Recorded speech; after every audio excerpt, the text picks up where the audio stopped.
ഇന്ന് നല്ല ടേസ്റ്റായിട്ടുള്ള ഒരു കൊച്ചുമത്തി വറുത്തതാണ് കാണിക്കാൻ പോകുന്നത്. അത് നല്ല ടേസ്റ്റായിരിക്കും, എല്ലാവരും ചെയ്ത് നോക്കണം.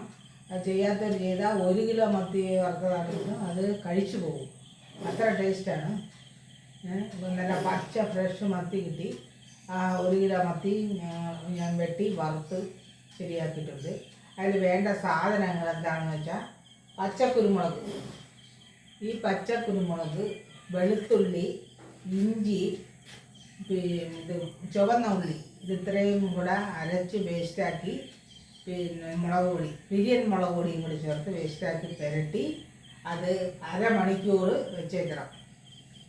എല്ലാം പിടിച്ച് വരാൻ അരമണിക്കൂർ വെച്ചേക്കണം. വെച്ചതിന് ശേഷം അത് അരമണിക്കൂർ കഴിഞ്ഞിട്ട് നമുക്കത് വറുത്തെടുക്കാൻ നല്ല സ്വാദായിട്ടുള്ള ഒരു കൊച്ചുകുട്ടിയാണ്. അത് 1 കിലോ ആണെങ്കിൽ ഒരാൾ കഴിക്കും. അത് അങ്ങനെ ആ രീതി ഞാൻ പറഞ്ഞു തരാം. ഇതാണ് വറുക്കുന്നത്. ഇത് ഒരു ട്രിപ്പ് വറുത്ത് കഴിഞ്ഞ് രണ്ടാമത്തത് വറുത്ത് ചേർന്നുകൊണ്ടിരിക്കുകയാണ് ഈ മത്തി. ഇത് വെറുതെ എങ്കിലും നമുക്ക് കഴിക്കാൻ നല്ല ടേസ്റ്റ് സ്വാദുമാണ് ഈ മത്തി കഴിക്കുന്നത്.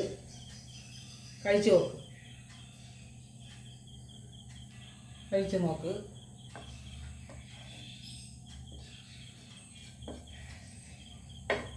കഴിച്ചു നോക്കാം.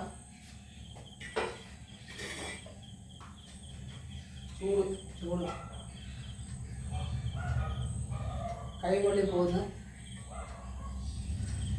കാണിച്ചില്ല.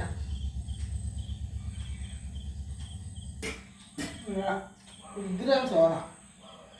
ഇതുപോലെ മറ്റേ വലിയ മത്തിയിൽ കിട്ടത്തില്ല. ഈ കൊച്ചു മത്തിയിലുള്ള സ്വാദ് വലിയ മത്തി കിട്ടത്തില്ല. നല്ല സ്വാദ. 1 കിലോ മത്തി പുറത്ത് ഒരാൾക്ക് കഴിക്കാം, അത്ര സ്വാദാണ്. എല്ലാം ചെയ്ത് നോക്കാം. ഈ കൂട്ടെല്ലാം അരച്ച് ചേർത്ത് വെച്ച് നോക്കാം. നമുക്ക് ചോറുണ്ണാൻ പോകാം. ചോറെടുക്കാം. ഇത് കോളിഫ്ലവർ തോരനാണ്. കോളിഫ്ലവർ തോരൻ, നല്ല മുളകിട്ട മീൻകറി ഉണ്ട്.